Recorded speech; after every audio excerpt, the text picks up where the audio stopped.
Kurt, I am sorry, brother, but she is a vindictive devil. I am really sorry, brother, but she manipulated us all. Love you, Harry. That's the text message that Kurt Pfannenstiel received when he woke up in the early morning hours of Friday, May 15th, 2020.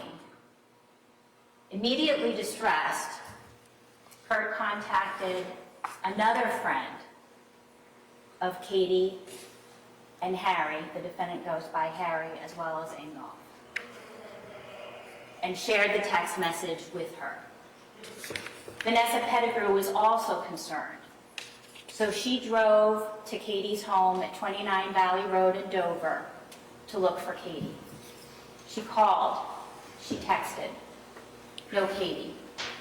Vanessa knew that there was a court order that prohibited Dr. Turk from living at 29 Valley Road, and so then he was staying in a hotel. So she found the hotel in Dedham, and she drove there. She found the two cars that the defendant and Katie shared parked outside. No Katie. She contacted family. She contacted friends. And I expect you'll hear that Stephen Rocca, who is Katie's ex-husband and the father of her 3 children, contacted the hotel. The hotel called the Dedham police and asked them to do a well-being check. And when the Dedham police responded to the hotel, no Katie, but they found the defendant totally unresponsive, passed out in his bed. He had scratches on his body.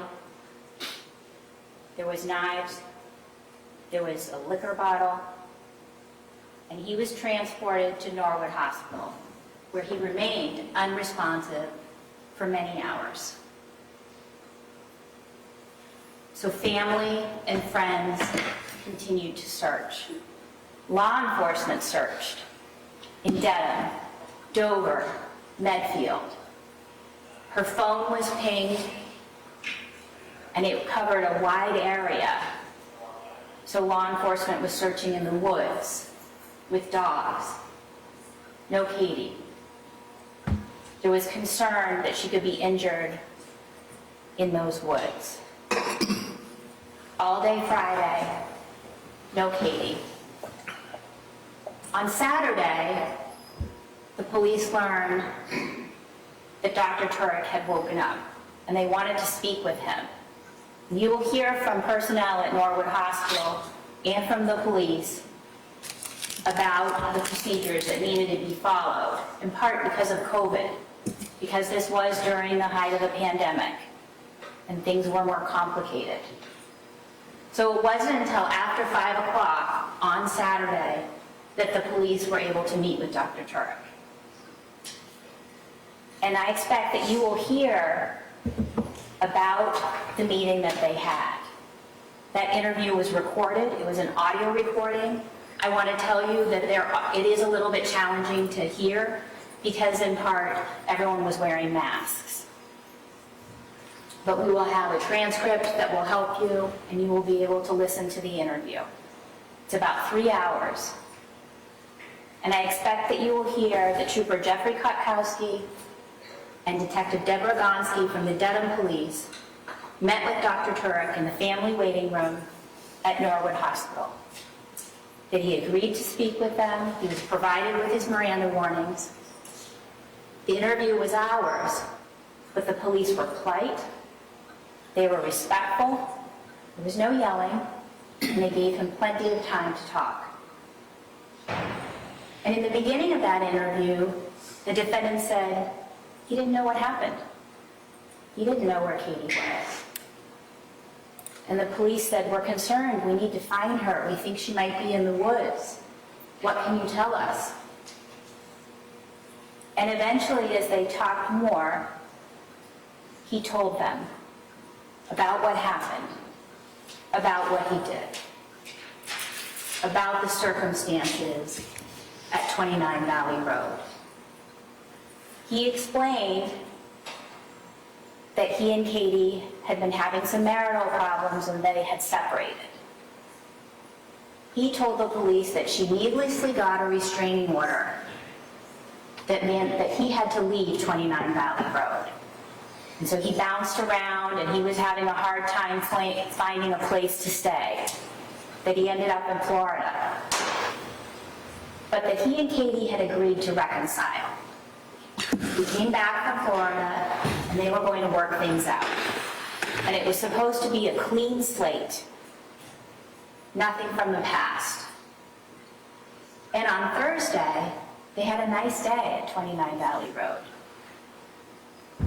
They had a nice dinner. All 3 kids were home. They played a game. And then after dinner, after some drinking, there was an argument. And Katie wouldn't let it go. She wouldn't let the past go, like she had agreed. And so he put his hands around her neck. And just as the police were going to ask what happened after he put his hands around her neck, Dr. Tuerk asked for a break. And I expect you will hear that Trooper Kokowski will say, yep, that's not a problem. We can do that. And so they took almost a 45-minute break. And when Dr. Turk came back, it was different. His tone was different, more resolute, and he almost immediately provided a lot of information. Something else had changed. Detective Gonski had left the room, and Detective Richard Porro was in the room. And Dr. Turk told the 2 male police officers that he strangled his wife, that he knew he killed her, that he panicked after he knew she was dead, and he carried her body out of the house. And the police said, we need to know where she is. We can't leave her out there. And so he told the police directions for how to find her. In the course of this trial, you will hear a lot of information and evidence about the investigation that was conducted before Dr. Turk told the police that he strangled his wife and after. You will hear from the police who followed the directions, who went to the pond at 1 Francis Street in the night, in the dark, and who recovered Katie McLean's body from that swampy water, dressed only in leggings, covered in dirt and debris. You will hear about her shirt recovered on a branch outside the pond. You will hear about 2 large rocks recovered from inside her pants. You will have a chance to see how heavy they are. The rocks that were meant to hide her, to cover up what he had done. And in the course of this trial, you will hear from the medical examiner who examined Katie McLean's body, who conducted an autopsy, and about her findings of strangulation, of head injury, and from a DNA analyst about the DNA that was found under Katie's fingernails. And in the course of this trial, you will also hear evidence about the defendant's anger towards Katie McLean. Evidence of anger that will prove that he is guilty of first-degree murder. And at the end of this trial, we will return and we will ask you to consider all of the evidence and the law and find the defendant guilty of first-degree murder. Thank you. Thank you, Ms. Beatty. Mr. Reddington? Yes, Your Honor, thank you. the judge apologizing.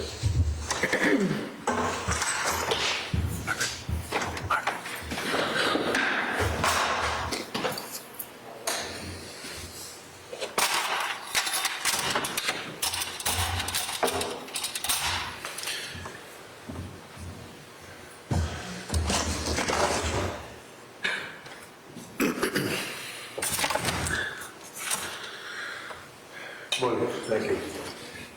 Jurors, a couple of things that you have to understand, and His Honor is the umpire in the case. He calls the balls, he calls the strikes, he allows objections, excludes things, allows things. What I say is not evidence, what the DAs say is not evidence. What's evidence are what you people determine the facts of this case to be, consistent with your life experience, which is obviously very important. Because as a juror, you bring to this trial your life experience dealing with your friends, dealing with work, inferences that you can draw from evidence that you determine to be the facts.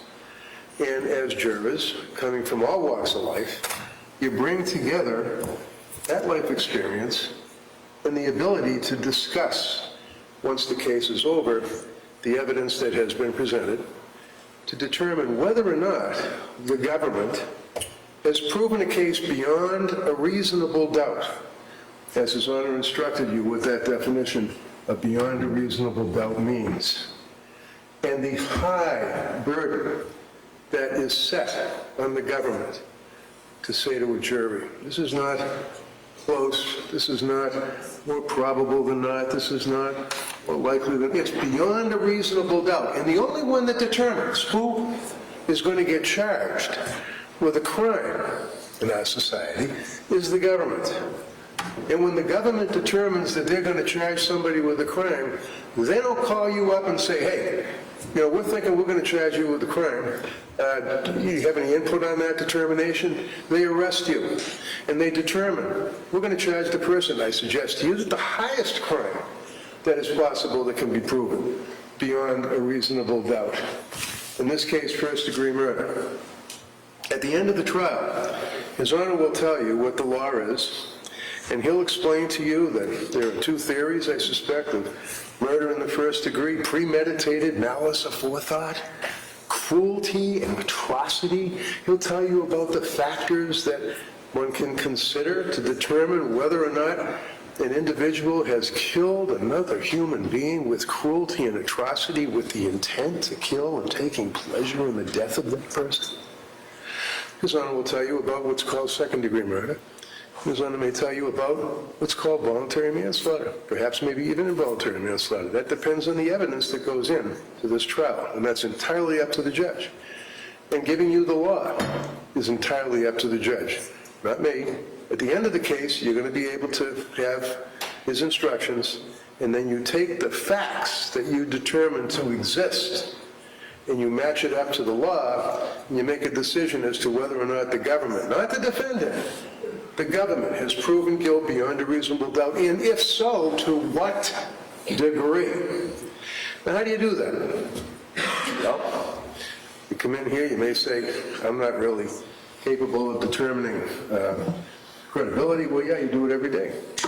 And you bring that life experience into the jury room.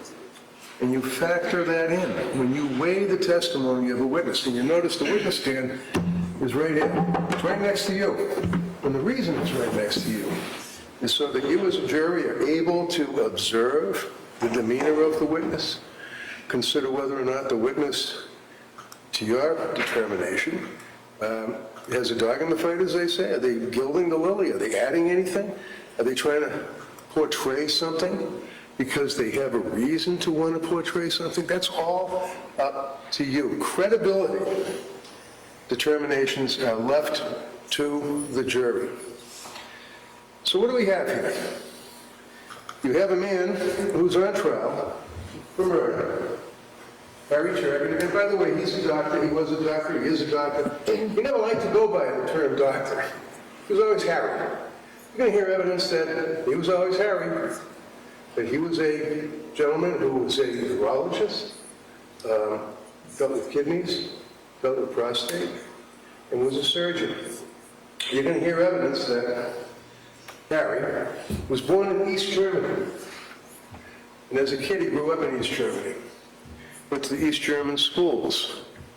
When he graduated from high school, he went into the East German Air Force. Served in the East German Air Force for a number of years, got out, went to med school after he graduated from college. Became an accomplished physician, an accomplished surgeon. The wall came down, he was able to leave East Germany, and he, like a bat out of hell, got out of East Germany and came over to the United States. When he came over to the United States, at the age of 42, he learned English. Didn't know English. You'll hear him testify. He's going to testify in this case. Sounds like Arnold Schwarzenegger. But he knows English, and he speaks very, very good English, self-taught. In the United States, he became not just an accomplished surgeon, but he was one of, if not the best, as far as reputation, worldwide for robotic prostate surgery. Those hands saved hundreds of lives and took one. And he knows it. Every day, he wakes up, you'll hear evidence that he thinks of Katie. Nobody's happy with something like that. You live with it. But as human beings, and His Honor, I suspect, will instruct you that you look to the circumstances that surround the taking of a life. What was involved? What happened? Like if somebody's acting to protect themselves, or if somebody's acting out of hot blood, heat of passion, or if it's an accident even on certain cases. So when Harry comes over here to the United States, and he ended up meeting Kathleen McLean on Bumble, one of those websites. Nothing good ever comes from Bumble or Twitter or whatever those things are that you go on, your dating websites, and nothing wrong with that. You meet people, hopefully you meet the right one, maybe, or you have fun. So you're going to hear evidence that both Katie and Harry went on this dating website. He's living by himself. He's living life large. She's been married twice before. No judgment there. He was married twice before. So now he's living in Dover. And as he's living in Dover, and by the way, you're going to see a timeline. And here's the timeline that I think is somewhat relevant. You're going to see that in November of 17, Harry and Kathleen meet online. Like most of us, they date, they have fun, they end up feeling that they had feelings for each other. March of 18, 4 months later, she moves into his house. His house, you heard the government indicate her house. Well, it's her house now, or was her house, and you'll hear evidence of that. So the house was in Dover, Massachusetts. You're going to hear evidence that Harry had occasion to work on that house. It was a very nice house. Here's the house in Dover. Here's a photograph of the backyard that he worked on, the pool, the cabana, the waterfall, outside TV. You're going to see evidence of the interior of the house. Beautiful home, downstairs, huge exercise gym, huge movie theater with the movie you can watch, office space. Because in March of 18, 5 months later, Kathleen McLean and her 3 children, with Dad, Steve Roca, her 3 children moved into the house, and they're living together. He's working, he's going to Boston. And as I say, he didn't like to be Dr. Turk. He didn't like to be referred to in any type of appellations. What he preferred was his lifestyle, which involved his Harley Davidson ×2. He was lucky enough to have 2 Harleys. And what he used to do is he used to go and do his surgery, and he never was one to want to wear, the guard with the round thing on the head and all that. He hated that stuff. He wasn't Dr. Turk, he was Harry. Everybody knew him. Everybody loved him. He would walk into work, and that was his attire. Harley Davidson had it underneath his surgical. He'd have Harley Davidson shirt. He became of such repute as St. Elizabeth. They were owned by that medical corporation. I forget. They owned all the hospitals that they crashed. But in any event, he was the chief of urology. And he was such a star for them that there were billboards over the expressway in Boston. This is the guy living by himself. There was 2 motorcycles, this beautiful house, runs into Kathleen McLean. In December of 19, now we're talking, March of 18, to December of 19, they get married. Drunk. He had a exposition that he had to do in Las Vegas. So they went to Las Vegas. He took her. They had a good time. Well, he's in Las Vegas and they were both intoxicated. They ended up going through the fast lane, the drive-through weddings, and ended up being able, this is not them, this is an ad, but to sit inside the pink Elvis Cadillac. Well, the drive-through wedding in December of 19. January of 20. January of 20. Aaron meets with a divorce lawyer. A woman here from Denver. Here Elizabeth. Wants a divorce. Doesn't want to be with Kathleen McLean after the 5 months or so. Doesn't want to be married. She sends him an email. She says at the end of the month, thank you for the retainer, the money that you paid her, to divorce Kathleen McLean. You can hear evidence that Kathleen McLean constantly went on his cell phone, constantly looking for whether or not he's on Bumble and Jumble or whatever it is, or whether or not he's flirting, or whether or not he's sexting, or whether or not he's having affairs, whether or not he's cheating. There's a huge portion of it. 2 days after, the letter was written by the attorney confirming the divorce retainer had been received and there was going to be a divorce. She went to court, she got a restraining order against him. Threw him out of his own home, ordered by the court because she got a restraining order. Then she filed for divorce. So now at this point, he's in a situation where he's out. Where's he going to go? He calls a friend, Charlie Lax. Charlie's a nice guy, lets him stay at his house for a period of time, but how long are you going to be able to do that?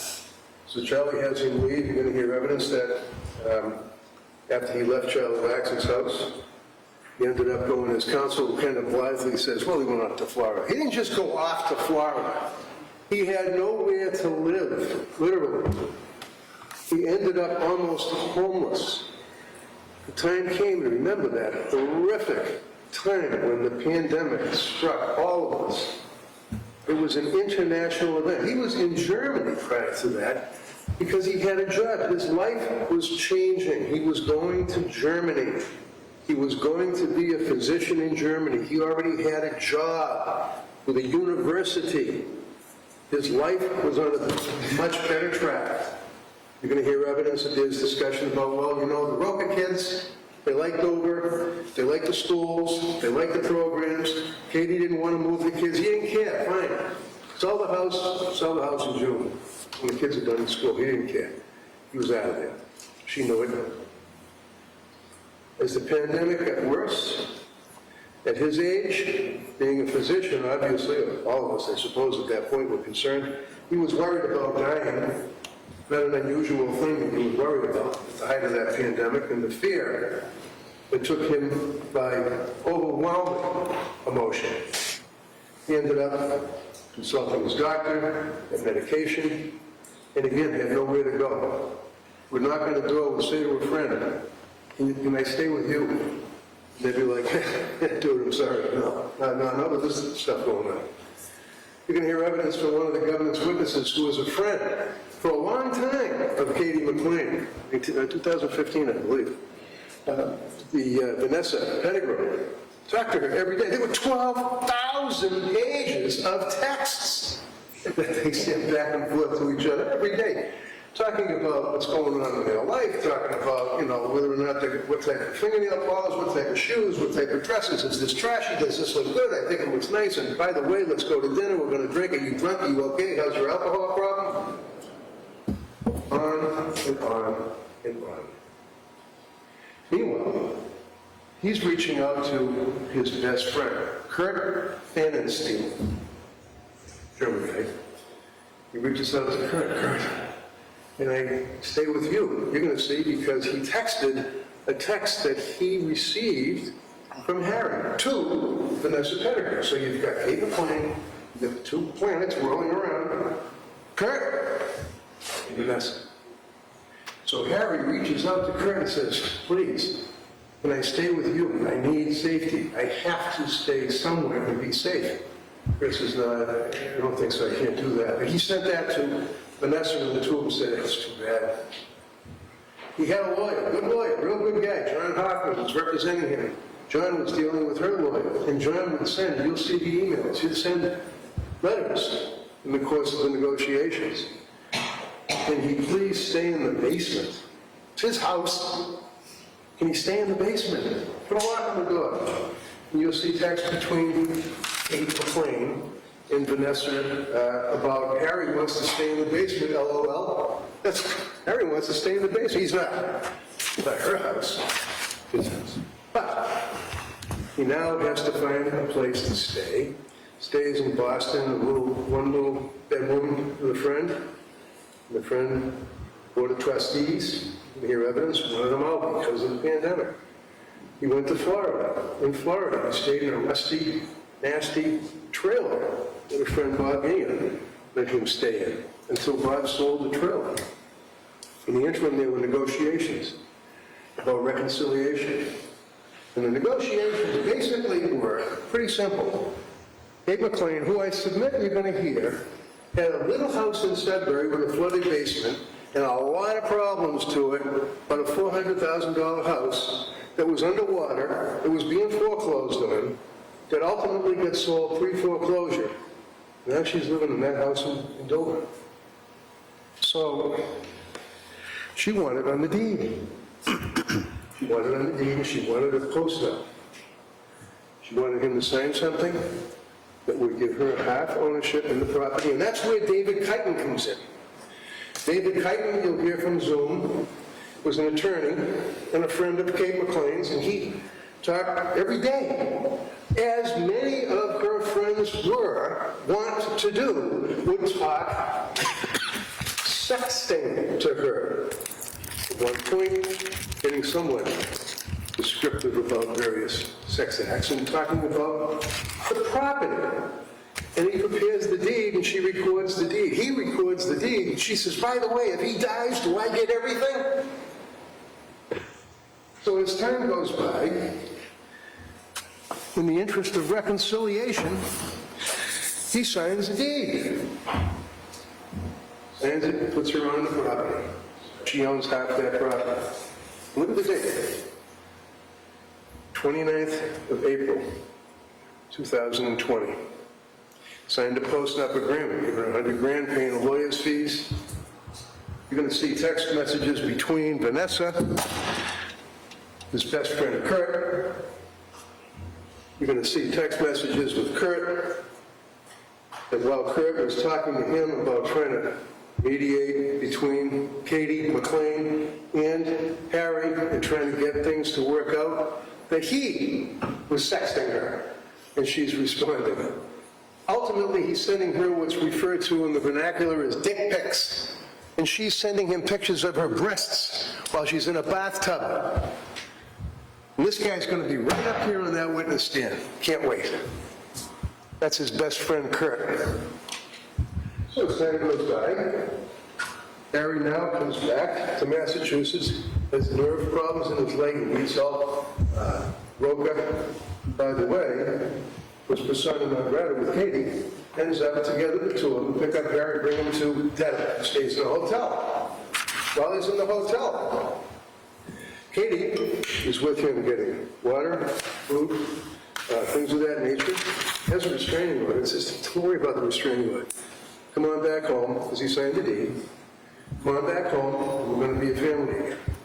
She files documents with an attorney. You're going to hear from Mike Thaler, who's an attorney here in Dedham, filing dismissing restraining orders.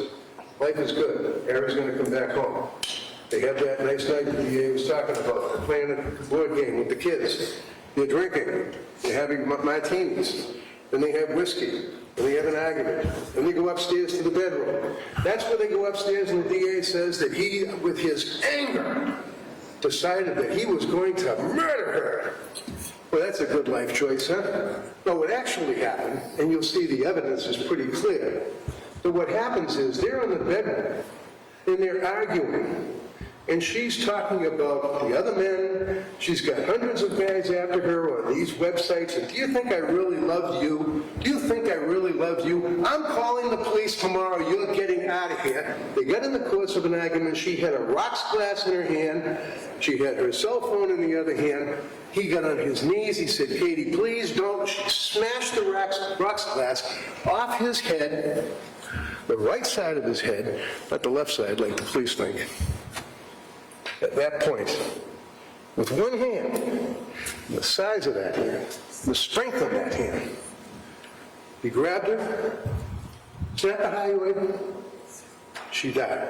You're going to hear evidence from Dr. Lapasada, pathologist from Rhode Island. Dr. Lapasada will tell you that a lot of what appears to be in any of these pictures that His Honor asked you about, can you handle looking at these pictures that are not pleasant? There's twigs and leaves and stuff on the pond.